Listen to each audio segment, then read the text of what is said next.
Hello and welcome to the Horror Hangout, a podcast where we talk about the best and worst the horror genre has to offer, and increasingly have a lovely chat with some people behind some new horror films that you can experience for yourselves. And that's one of these occasions, everybody. I am here with director Chris Maes and Ashlee Lawhorn, the stars, directors of Airshift. Hello, both. How are you? Good, Hi. good. Thank you for having us today. Well, thank you for bringing Airshift to our attention. Before we go into the making of and you as creators, Chris, I'll put pressure on you first as the director. Why don't you give everyone listening the synopsis, the elevator pitch of what Airshift is all about? Yes, absolutely. So Airshift is a thriller um, horror film about a female disc jockey, uh, played by Ashlee, who is in love with FM radio and sort of the good old days of when you played vinyl and radio was a big part of people's lives. And she finds herself facing a serial killer and a zombie uprising in a single night. If only I feel like one of those things would be enough for most people, but you decided to throw both at her on the same evening. Yeah, it was a bit of a process in the shaping of the script, but initially started really as a more traditional thriller with just the disc jockey and the serial killer sort of element. And at a certain point, I felt that the drama had kind of run its course, and by adding that zombie sort of element, interjecting that unknown sort of piece of things, it tilted the world sideways for hopefully both characters and made it hopefully more interesting for an audience. I mean, I loved the dynamic that we get with these unlikely people thrown together, and then you're forced to ally with someone in certain situations that you never thought you'd be throwing in with, Yeah, right? Yeah. Um, I mean, let's also not bury the lead here. It's available. You can stream it on VOD platforms right now around the world, as far as I'm aware, Chris. Anywhere that you would particularly like people to go to find it? yeah. I think for now, at least for the remainder of this month, it's on Amazon Prime, and that's currently in the UK and in the US. And then I think next month it goes more broadly. It'll be on Tubi and other platforms, and probably will expand into other territories in Europe as well. Wonderful, exciting. I've seen it. I enjoyed it. I would recommend our listeners, especially if you're looking for something a little different and the mashing together of those two singularly awful situations into one absolute smorgasbord of terror that they get involved with that. Um, let's, before we talk a little bit more about the film, though, talk about you as genre folks, as enjoyers of horror, hopefully, or not. We'll find out. Ashley, we'll turn to you first. What's your horror history? Where did it all go wrong? Oh gosh, I am a huge horror fan. So I was that kid that had the mom that was like, "Hey, we're gonna watch Jeepers Creepers tonight as the family movie night." And so I always grew up like watching the horror movies with my mom. My birthday's near Halloween, so I love all of it. So really for me within acting, I kind of it naturally fell together really in like the most beautiful way because I'd always looked up to these movies, loved watching them, and then I ended up being able to play in them. So Airship was actually the maybe the fourth horror film I've done. It's the first lead horror film that I was in. So it was the first one that I actually got to be the lead in, final girl, let's go. And it was a wonderful experience. I think what I really love about, the horror background and stuff is how collaborative and creative you can get with it because you can really push the limits. Like there's no barometer saying like how far you can take it. So it's really up to your imagination, your FX team, your makeup squad. So yeah, I love horror. I love doing this genre and hopefully there's more to come in the future. And when it comes to yourself as an actor, when you started Mhm. acting, is that where you thought you would find out, or did you just want to be an actor general and then the genre found you? I actually did kind of have that in mind that I would love to do horror and also comedy as well. I love comedy. I always love playing the straight man that's surrounded by chaos, and I seem to do decently well at it. So I think people like seeing me either get blown up or have to fight people or zombies. And So it's always fun, and yeah, I kind of saw it coming. It's just nice that it's finally here, and I'm getting recognized in these roles now. Amazing. And I'll turn to you then, Chris. How about it from your side? Where did horror first get its hooks into you? Yeah, I think probably middle school. Unfortunately I grew up only seeing Walt Disney movies. And so until about age 12, I thought all movies in the movie theater were Bedknobs and Broomsticks and The Sound of Music and all this because that was just what my parents would take us to see. And it was really when I saw, I think the first thing was like Night of the Living Dead, the original 1968 version. I saw it on TV on like a Saturday night horror show, and it completely blew me away. I'd never seen anything that horrific. I'd never seen ghouls, cannibalistic ghouls. It's a very well made movie, which helped as well. But I walked away like this is a whole other era. I didn't know these kind of movies existed, and I got very uh, intrigued in learning. I picked up a Super 8 camera and tried to replicate shots and sequences. I really tried to kind of decode what is it about horror that elicits, for me at least, what's this feeling, I have of being pursued or terrorized or frightened, and there's no answers. The modern world doesn't give you an answer to how to deal with this. So the great thing that I guess hooked me with it was you have these unknown forces coming at you, and there's no clear way how to deal with them. And in a horror story, that's what the characters figure out, which is for me very entertaining to be a part of. And it feels like you didn't have a gentle start either. Went straight into like Night of the Living Dead. It wasn't like let's give him some child-free horror. Let's see what R.L. Stein's got for this young man first. No, You I went think right in at the deep end. in short order, some classmates of mine are like, oh, well, if that throws you, you need to see The Exorcist. You need to see, they sort of threw Rosemary's Baby. They threw a lot of other things at me. And again, I just realized, okay, this is interesting. Other people have been dealing with this stuff that for me was all sort of suppressed or sublimated anxieties I probably had as a kid. And so yeah, it was definitely releasing the demon, and that demon's still out there. And now I've sort of befriended him or it, but it's sort of part of I guess the real world is there's stuff like that going on. Yeah, and it's a great, I mean, we've talked about it on many an episode before. It's such a great reflection, not only of the fears that people have in relation to the real world, but I think horror as a genre, along with comedy, gives you a great opportunity to be quite subversive, to hold like a slightly warped mirror up, and then you can tell a story about one Right. thing painted very much as another. Turning to Airshift in particular, though, one for both of you, obviously there is a love here. I feel it doesn't just come from the characters. I feel it comes across for the two of you behind of and in front of the camera too, of that FM radio era and the music that was behind it as well, because you have some deliberate musical interludes in the film as well. How did that come Uh, to light in the making of the film? yeah. So for me, it was my own experience in high school and college, being part of uh, FM radio, small stations, having a chance to be a DJ and make mistakes and whatever, but playing music, which at that time was vinyl and CDs primarily. And FM radio still existed as a form of expression where you could hear the whole side of an album play and be educated on this Led Zeppelin album. This is what the producers were going for, and it was like a story. And so at Mhm. some point that all ended when file-based music came about and people started, carrying around music on devices. I think FM lost its power, and it's really kind of declined. And so for me, it was a bit of a Valentine, looking back fondly to that period and trying to come up with a character in the form of Ashlee's character who's why is she enamored with it? Well, her dad started the station, and so she has this sort of idealized, she's sort of stuck in that time trap of the 70s, let's say. And Ashley, That how was does it? pushed to it, but Yeah. yeah. How does it relate to the way that you digest music as a person, Ashley? How does your character relate to your approach to music and radio? Yeah, so I'm a huge fan of 70s music, 60s, 70s rock, grew up on it with my parents playing it all the time.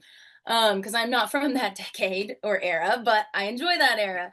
So really stepping into this role was pretty perfect for me because I love the music. I had never been a DJ before, I'd never done anything like that. So Chris gave me kind of like crash course 101. This is how you DJ. And we also had this thing where I was able to talk to some of the indie bands that we had on in the movie, and I got to interview them, get to know them. I also interviewed a real life DJ, picked her brain. Trisha Howran is her name. She's amazing. And she kind of gave me some tips and tricks. And so I'm somebody that loves learning, about new hobbies, new skills. So this was right up my alley. I got to learn, I got to take on this new skill, and yeah, it just kind of fit pretty perfectly, I think, with me. Yeah, and if I can add, I think it comes across very sort of organically in your performance as well. And I like it how you spend a moment on putting that music on. It plays in the background. A fascinating idea to involve the indie bands that you included their music on the soundtrack in, there were I take it was a conversation with them and not just their legal people to sign off the use for the movie, right? It was because they're all, I mean, I'm fortunate I have a lot of these bands are through friends of friends. So I had sort of a personal connection to them. But what we really said is we want to license your music. It'll belong to you. You can do whatever else you want with it, but we just want to use it in the context of this movie. And we want to, I knew as a director, I want to weave these into scenes. I want to have this be the force that we hear behind, there's like a stabbing scene with the general manager, and I knew I wanted that Shantig song to play. And so I told them, look, I don't know exactly how I'm going to use your music. I won't make you look terrible, I promise. But it's going to sort of deliver the point of whatever either the music will be a counterpoint to the violence we're seeing, or it'll complement it in some way.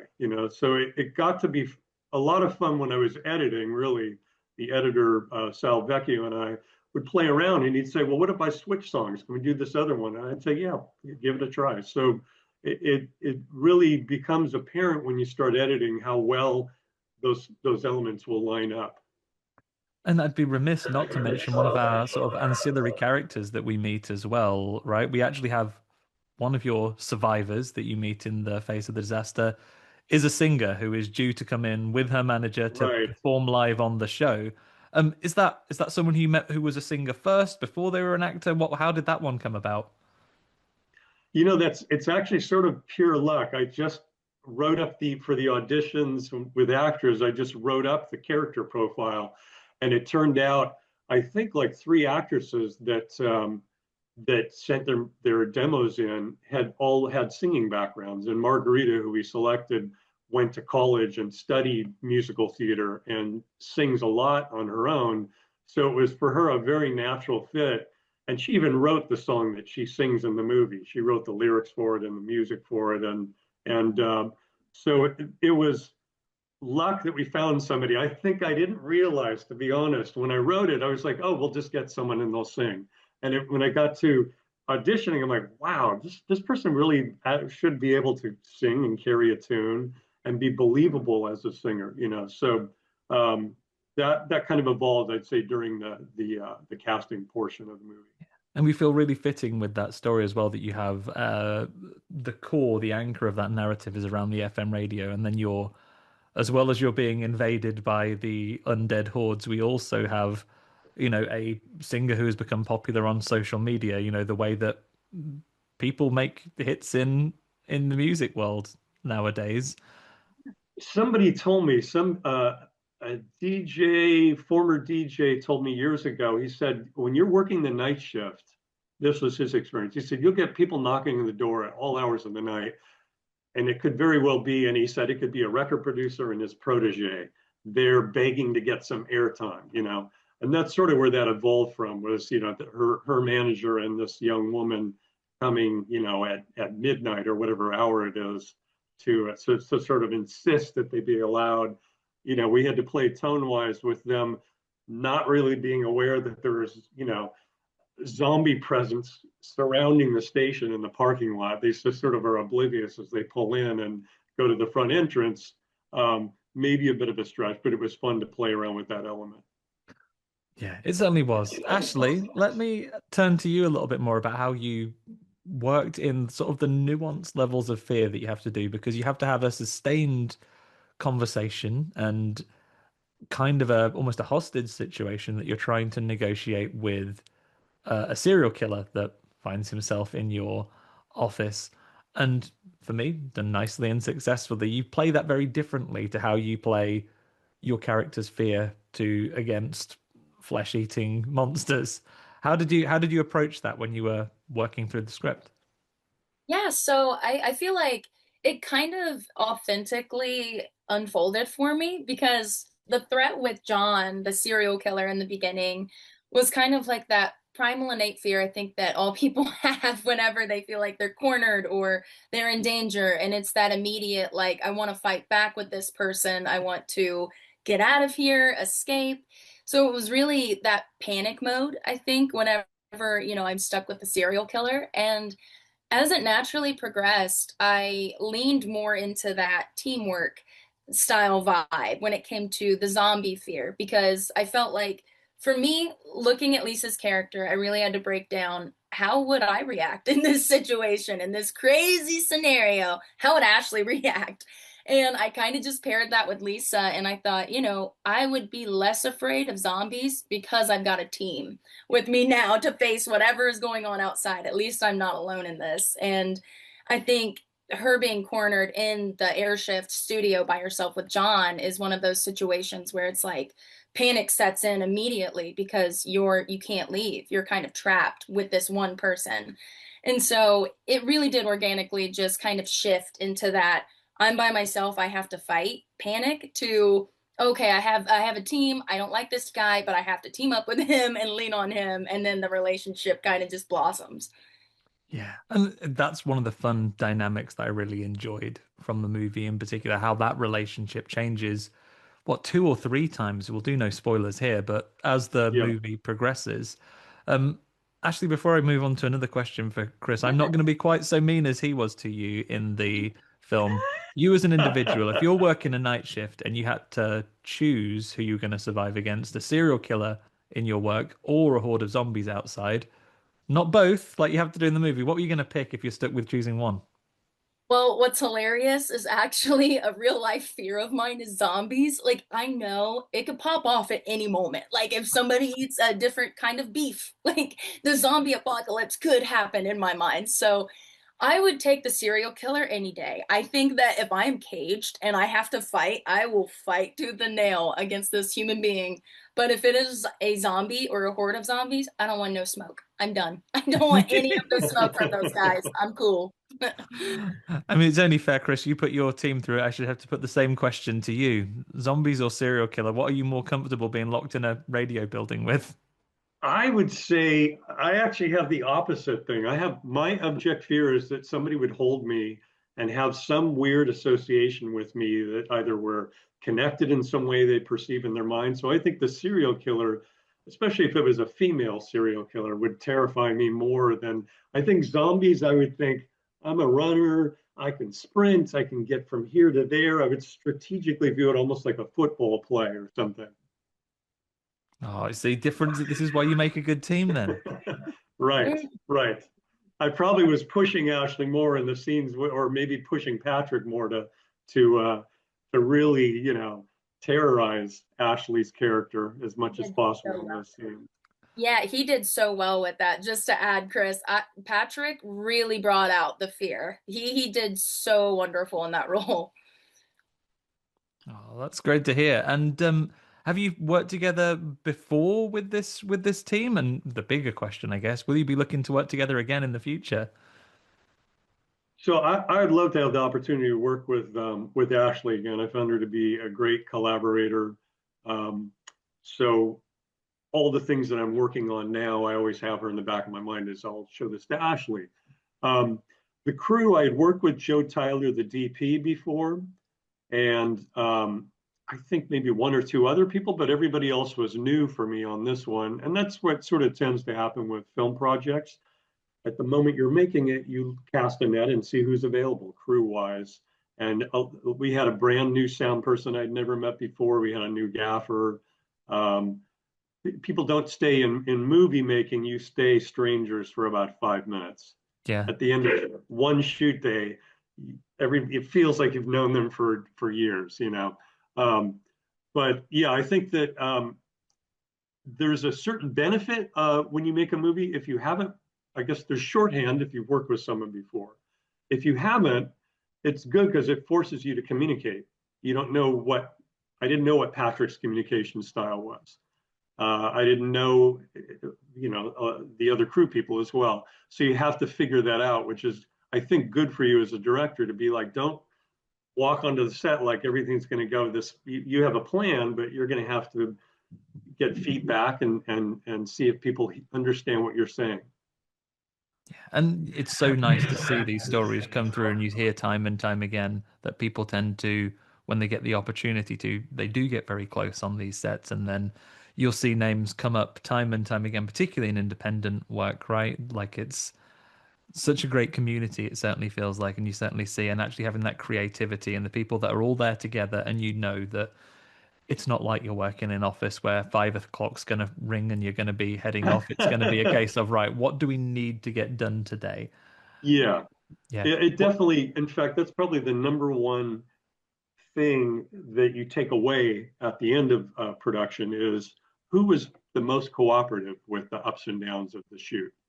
And if somebody is a prima donna and they're like, well, I need to be out of here at 5:30, hell or high water, that's probably not someone you'd invite back to work with again. Whereas if somebody's like, cool, look, do you have everything you need? Is there anything more that we can give you? Somebody like that, I'm over the moon when somebody's, I don't want to abuse and have long shoot days, but I'm always appreciative of that spirit. Yeah, within those reasonable parameters. If it's like, yeah, we can run this one more time, or hey, would it be interesting if I was able to make this work in a different way, or shall we try something different? Having people that I Yeah, think buy into the fact that you're trying to create something at the end of the day, and all of your work is going to come together to make something which, all being well, lasts forever, is a wonderful shared goal, right?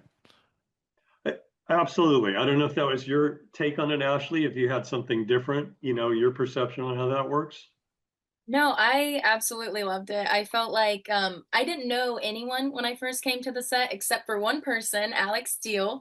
He actually had worked, he plays Dwight, the office manager, and he had actually acted in another film with me that is now on Amazon called Hello, It's Me. And he was the antagonist in that. He's a wonderful actor as well. But no, just to piggyback on what Chris said, it's so funny when you get on a set and you have all of these different personalities. Nobody really knows anybody, and then by the end of the day you are so close with everyone because you have to be. I mean, you're collaborating in a creative space where vulnerability comes first, and so it's like if you're not being vulnerable, then you're not going to give your best work. And so everyone kind of has to like put that shield down and get to know each other, learn each other very quickly. And I just think it worked really well on this set. I think everyone was super collaborative, worked hard. I don't really remember anyone, saying like, we need to go home or I'm done. It was kind of like, Right. how many more scenes do we have? Okay, let's do it. Let's get this done. Because we all had that mentality of we are making something so special and so cool that a lot of people are going to love. And so it's like, why not give your best effort and why not take it to the next level, if you can. So yeah, that's kind of how the whole vibe was on set. Incredible. Right, let's talk about some inspirations, shall we? Ashlee, I'll Yeah. stick with you first. We've Mhm. had some wonderful representations of both female anti-zombie and serial killer survivors. We've also seen our fair share of radio hosts on in horror, right, with great movies like The Fog. Whether it's this or your other horror performances, past and future, Mhm. where like what are some big names or big movies where you maybe draw some of your inspirations from? Is there anything that makes you think, I want that to be me?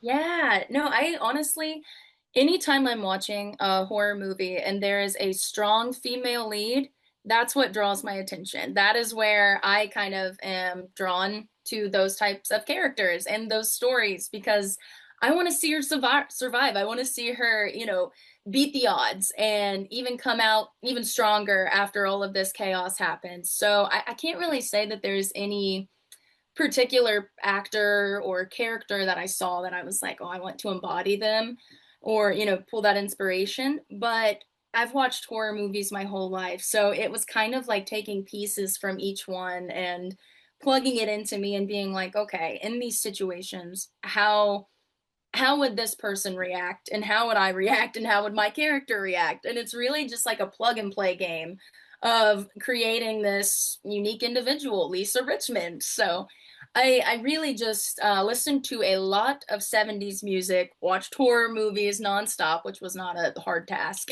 And yeah, and just prepped for the role. It really it was a fun time. It was one of the most fun times I think I've had prepping for a role actually.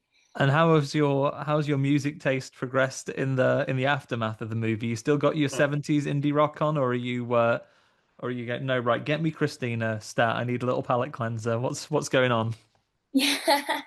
Yeah, so I still listen to the 70s rock. I love listening to indie bands now. Actually, I didn't listen to a lot of indie bands prior to this, and after doing this, I kind of recognized like, I'm in the indie space as well in film, and I need to be supporting my other fellow indie artists, even if that's in a different platform than what I'm doing. So I've started listening to more indie bands, reaching out, supporting people, and I'm also a huge pop girl. I love pop music too, and EDM and all of that good stuff.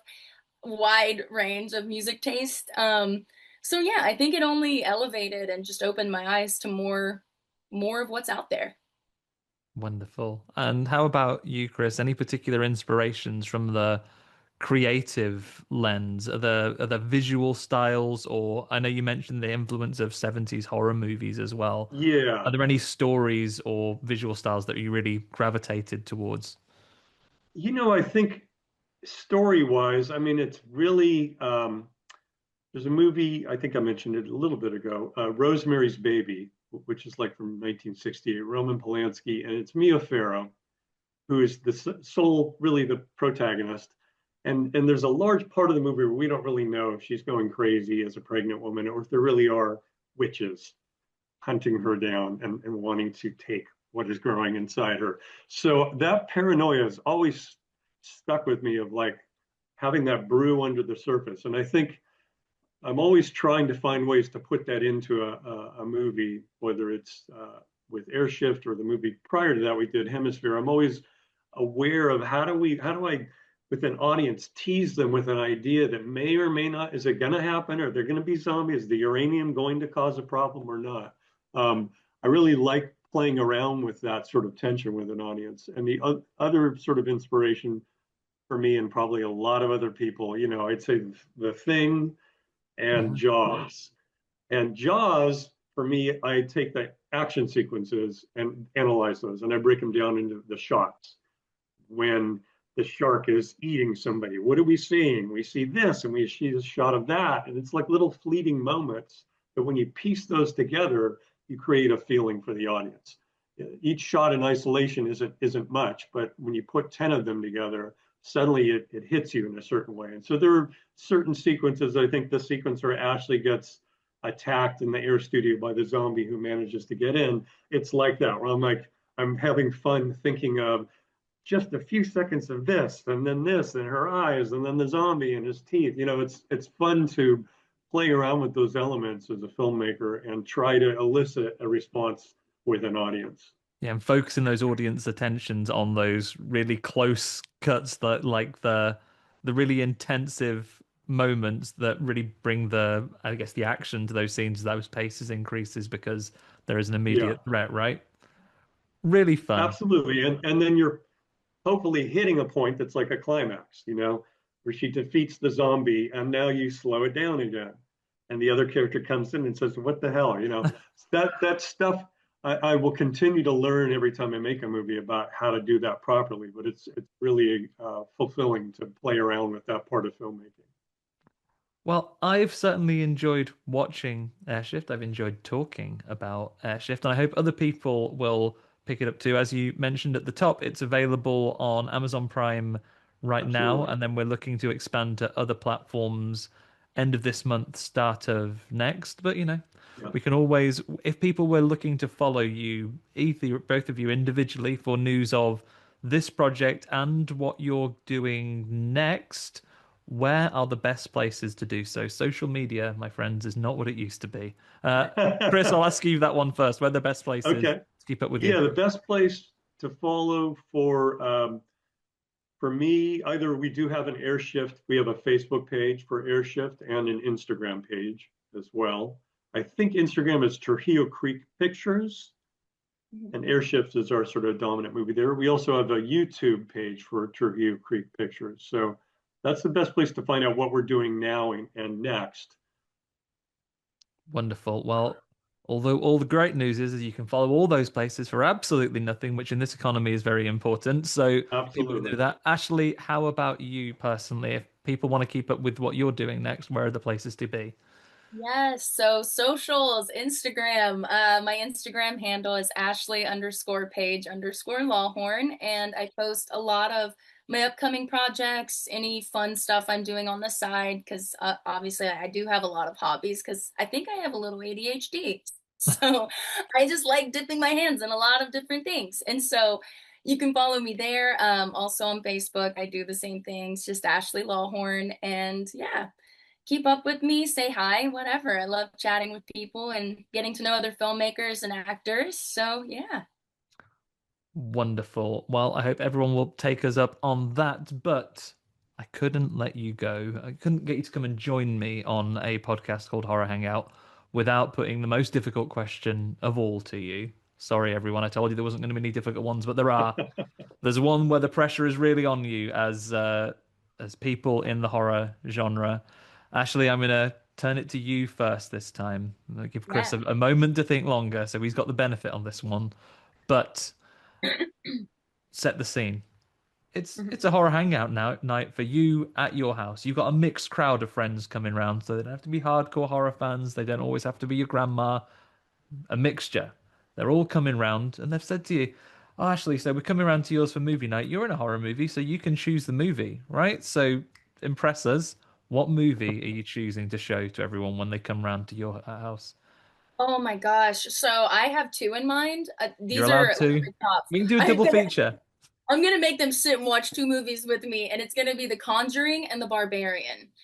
Wicked. Oh my gosh, I love both of them. I love the ghost like afterlife horror, and I also love the really psychologically twisted horrors. And I think that just both of those distinct types of horrors are like just I don't know. They're my favorite. They're spooky, they're scary, and I would make them sit there and watch both of those with me.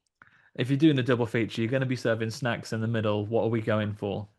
Oh, we're going buffalo chicken dip. I don't Mhm. have you ever had buffalo chicken dip? Yes. Amazing. Strong positive.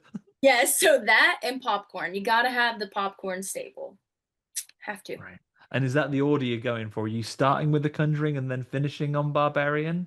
Yeah, I because the Barbarian, like it has like some jaw-dropping moments, and The Conjuring is like to really get the nerves going, and then the Barbarian is kind of like, or I think it's just Barbarian. I don't think it's Yeah. the Barbarian. Yeah, but it has like those jaw-dropping moments where it's like, oh my God, did that just happen? And so I really want them to leave a little scarred. Yeah. And that tension ramps up so much in Barbarian. That builds to, like Chris says, that builds to a climax, right? That finishes on a high. There's so Yeah. many, there's twists like all over the place in it, and it is so good. It's like you can't stop watching, and some of it is like a train wreck, and you're just like, wow, what is going on? And I've just realized, actually, you talking about Barbarian as your choice. It's Yeah. gone back to your horror origins, your favorite scream queen, Justin Long, across both the Jeepers Yes. Creepers right through to Barbarian. Oh, yes. I do love Justin Long. He did a great job in that. I love him in Jeepers Creepers, and it kind of shocked me that he's kind of not great in Barbarian. Like he's a bad guy. And I was like, he did a really good job though, because I feel like if you don't like the character, then the actor did their job really well. And he did. He's great. Poor Justin's been taking it with a lot of different perils in horror movies in the last couple of years, between Barbarian, Coyotes last year. I don't know if you've seen that yet, but poor guy's copping it. Yeah. He found his niche. And he does the comedies as well, which is like, it's kind of crazy. Maybe I should start, watching more Justin Long stuff, like figuring his lane out. Yeah, follow that same path. Yeah, he's doing what I want to do. Yeah. Get in touch, Justin. Share your tips. Hit me up. Chris, how about you? Horror Hangout So night I round at would your house. pick, What's on? yeah, I would pick The Thing, the, what is that, 1980 version, 80, 81 with Kurt 82, I Russell. think. And Yep. particularly for people who haven't seen it before, it's great because it kind of is under the radar. I mean, it's known today to be a classic, but at the time it came out, it kind of got buried.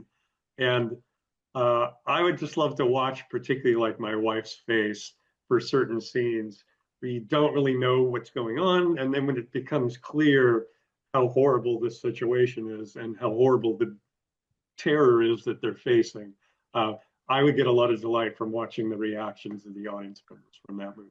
You'll never get an argument from me about putting the thing on any time of year. What are we doing Yeah. to set the scene, though? I mean, it's a cold themed film. Are we doing Jello shots? Are you Oh, doing that's like good. frozen Actually, margaritas? What's on? oh, that's a great. Yeah, yeah, yeah. No, I probably would do for The Thing. I probably would do like bourbon. I'm trying to think of what those guys in the in the movie would be drinking. Would probably be hard liquor. So probably some bourbon shots and maybe tequila for tequila drinkers, and Yeah. get their defenses lowered. And then when they get hit with what's going on, that'll sober them up quickly. Perfect. Sign me up for either of those evenings, guys. We'll have to do a transatlantic flight, but I'm up for it. Good, Well, good. Love to have you there. well, this has been excellent. I will let you go and get on with your days that are just kicking off over there. Thank you for navigating time zones with me. Absolutely. While I'm doing thank yous, obviously, most importantly, thank you to Chris. Thank you to Ashlee for joining us here today. Thank you to everyone who is listening. And thank you in advance if you go and watch Airshift. Um, Thank you to Taj Easton for our wonderful theme music. Thanks for the good folks at Acast for hosting the show. I have been Andy Conduit-Turner, and I will see you all next time. Bye for now, everybody.